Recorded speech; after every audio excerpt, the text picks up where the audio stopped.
तेनालीरामा की कहानियाँ। सुनहरा पौधा। तेनालीराम हर बार अपने दिमाग का इस्तेमाल करके ऐसा कुछ करते थे कि विजयनगर के महाराज कृष्णदेव दंग रह जाते थे। इस बार उन्होंने एक तरकीब से राजा को अपने फैसले पर दोबारा विचार करने को मजबूर कर दिया। हुआ यूं कि एक बार राजा कृष्णदेव किसी काम के चलते कश्मीर चले गए। वहां उन्हें एक सुनहरे रंग का खिलने वाला फूल दिखा। वो फूल महाराज को इतना पसंद आया कि वो अपने राज्य विजयनगर लौटते समय उसका एक पौधा अपने साथ लेकर आ गए। महल पहुंचते ही उन्होंने माली को बुलाया। माली के आते ही महाराज ने उससे कहा, देखो, इस पौधे को हमारे बगीचे में ऐसी जगह लगाना कि मैं इसे अपने कमरे से रोज देख सकूं। इसमें सुनहरे रंग के फूल खिलेंगे जो मुझे काफी पसंद हैं।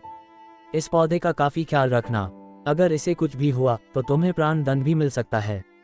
माली ने सिर हिलाते हुए राजा से पौधा लिया और उनके कमरे से दिखने वाली जगह में उसे लगा दिया। दिन रात माली उस फूल का खूब ख्याल रखता था। दिन जैसे ही बीतते गए उसमें सुनहरे फूल खिलने लगे।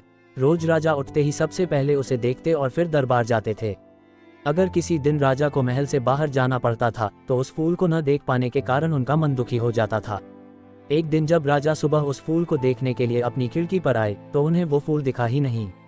तभी उन्होंने माली को बुलवाया। महाराज ने माली से पूछा, वो पौधा कहाँ गया? मुझे उसके फूल क्यों दिख नहीं रहे हैं? जवाब में माली ने कहा, साहब, उसे कल शाम को मेरी बकरी खा गई। इस बात को सुनते ही उनका गुस्सा 7वें आसमान पर पहुंच गया। उन्होंने सीधे राजमाली को 2 दिन बाद मौत की सजा सुनाने का आदेश दे दिया।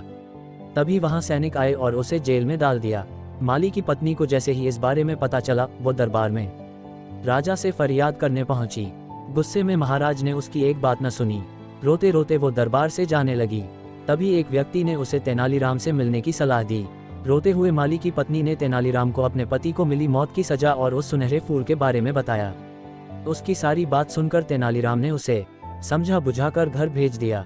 अगले दिन गुस्से में माली की पत्नी उस सुनहरा फूल खाने वाली बकरी को चौराहे में ले जाकर डंडे से पीटने लगती है।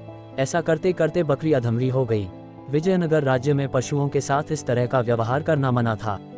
इसे क्रूरता माना जाता था, इसलिए कुछ लोगों ने माली की पत्नी की इस हरकत की शिकायत नगर कोतवाल को कर दी। सारा मामला जानने के बाद नगर कोतवाल के सिपाहियों को पता चला कि यह सब माली को मिले दंड की वजह से वो गुस्से में कर रही है। ये जानते ही सिपाही इस मामले को दरबार में लेकर गए। महाराज कृष्णराज ने पूछा कि तुम एक जानवर के साथ इतना बुरा व्यवहार कैसे कर सकती हो? ऐसी बकरी जिसके कारण मेरा पूरा घर उजड़ने वाला है, मैं विधवा होने वाली हूँ और मेरे बच्चे अनाथ होने वाले हैं, उस बकरी के साथ कैसा व्यवहार करूँ महाराज? माली की पत्नी ने जवाब दिया। राजा कृष्णराज ने कहा, तुम्हारी बात का मतलब मैं समझ नहीं पाया। ये बेजुबान जानवर तुम्हारा घर कैसे उजाड़ सकता है? उसने बताया, साहब, ये वही बकरी है जिसने आपके सुनहरे पौधे को खा लिया था। इसकी वजह से आपने मेरे पति को मौत की सजा सुना दी है। गलती तो इस बकरी की थी, लेकिन सजा मेरे पति को मिल रही है।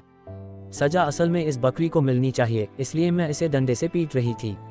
अब महाराज को ये बात समझ आई कि गलती माली की नहीं बल्कि बकरी की थी। ये समझते ही उन्होंने माली की पत्नी से पूछा कि तुम्हारे पास इतनी बुद्धि कैसे आई कि इस तरह से मेरी गलती के बारे में समझा सको? उसने कहा कि महाराज, मुझे रोने के अलावा कुछ भी नहीं सूझ रहा था। ये सब मुझे पंडित तेनालीराम जी ने समझाया है।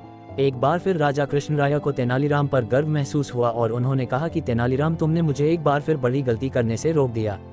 ये कहते ही महाराज ने माली का मृत्यु दंड का फैसला वापस लेते हुए उसे जेल से रिहा करने का आदेश दिया।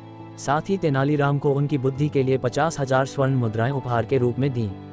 कहानी से सीख, समय से पहले कभी भी हार नहीं माननी चाहिए।